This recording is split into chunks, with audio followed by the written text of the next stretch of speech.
Welcome back to Security for Legal SaaS. I'm Alice. And I'm Dan. Episode 62, the final episode. Alice, 62 episodes, 12 modules, threat modeling to security road mapping. That is a lot of ground. It is. We started in episode 1 with Stride, a framework for thinking about what can go wrong. We covered how the web works, how attacks happen, how to build defenses, authentication, authorization, encryption, logging, infrastructure, incident response, compliance, and certification. If you followed the series, you now have a comprehensive mental model of how to secure a legal SaaS platform. And the question that remains is, where do you start? Because nobody can implement 62 episodes worth of security on a Monday morning. Right. And that's the whole point of this episode. The question is not, what should I do? You know that now. The question is, what should I do first? And the answer depends on where you are in your journey. Right. So walk me through it. If I'm building a legal SaaS platform and I'm pre-revenue, just me and a co-founder writing code, what do I focus on? Foundations. And the good news is that foundational security is nearly free when you build it from the start. Use parameterized queries for every database call.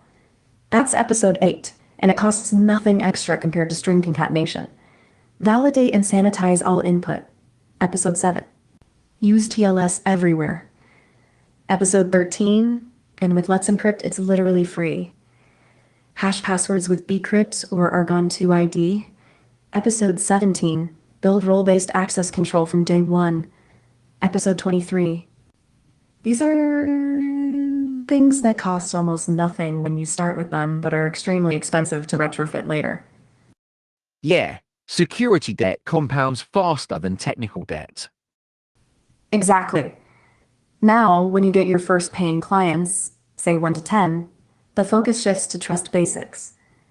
Enforce multi-factor authentication for all users, not just admins.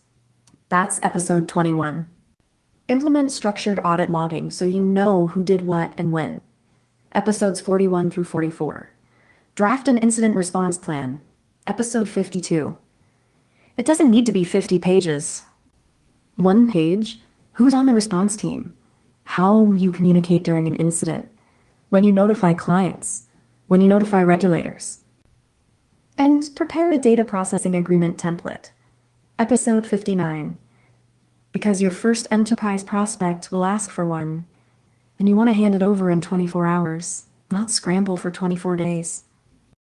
What about the 10 to 50 client stage? That's where external validation matters. Commission an annual penetration test from a qualified external firm. Episode 60. Start preparing for SOC 2 Type 1. Build a trust center. Episode 61. So prospects can self-serve your security documentation. Implement a formal access review process. Episode 57. So you have evidence that you're actually managing permissions, not just granting them and forgetting. And once you're truly enterprise, 50 plus clients, selling to large law firms. SOC 2 Type 2 becomes table stakes. ISO 2701 if you're selling internationally. An insider threat program. Episode 58. Because at this scale, you have enough employees and contractors that insider risk becomes real. A CM for real-time security monitoring. Security champions embedded in each engineering team. And quarterly roadmap reviews to keep the whole thing moving forward. Right. Now, you mentioned 3 prioritization approaches in the article. Can you give the quick version? Sure. The first is risk-based. Go back to your threat model from episode 1 and ask, what's most likely to happen and what would hurt the most? For most legal SaaS platforms, authentication compromise is number 1 because it gives full access to client data. Injection vulnerabilities are number 2. Broken access control, where one client can see another client's data, is number 3. Prioritize the controls that mitigate those threats first. The second approach is compliance-driven. If your next big prospect requires SOC 2 Type 2, your roadmap writes itself. Work backwards from the audit date. 3 months to document and implement controls, 6 to 12 months of observation period, then the audit.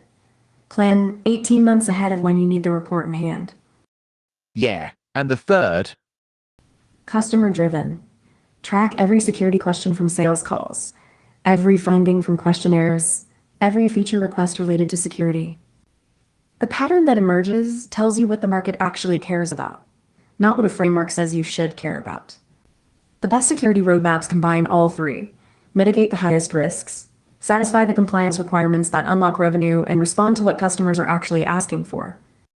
Ugh, alright.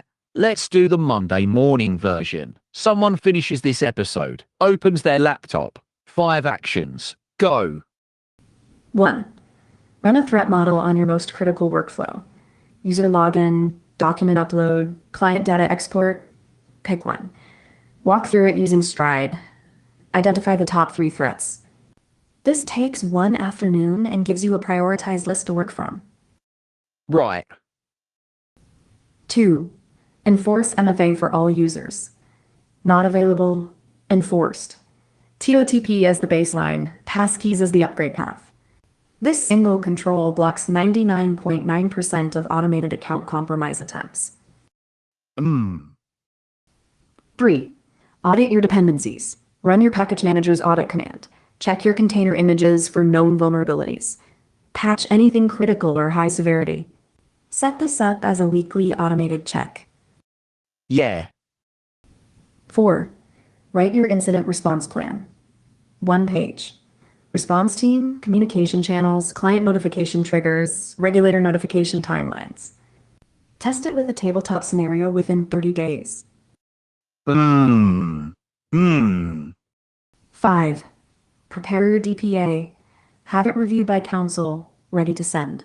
When the first enterprise client asks, and they will, you hand it over the same day. 5 actions. Any one of those is achievable in a week.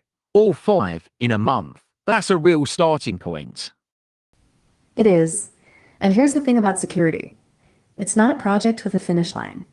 It's a continuous practice. The organizations that get breached are not the ones with imperfect security. They're the ones that stopped improving. Keep a quarterly cadence. Review your threat model. Review your access controls. Review your incident response plan. Every penetration test finding, every customer security question, every near miss, those are inputs to the next cycle. Right. Alice, this has been 62 episodes. What's the one thing you'd want listeners to take away from the entire series? That security is not someone else's job. If you're building software that handles client data, especially privileged legal data, security is as much your professional obligation as client confidentiality. You don't outsource confidentiality to a vendor. You don't outsource security to a framework. You build it into the way you work, from the first line of code to the last access review. The tools are all here. The knowledge is all here. What you do with it is up to you. Well said. This has been Security for Legal SaaS. 62 episodes, 12 modules, from threat modeling to production. Thank you for listening. I'm Alice. And I'm Dan. Security for Legal SaaS is a series written with AI assistants. Alice and Dan are AI-generated voices. No professional advice here, just education.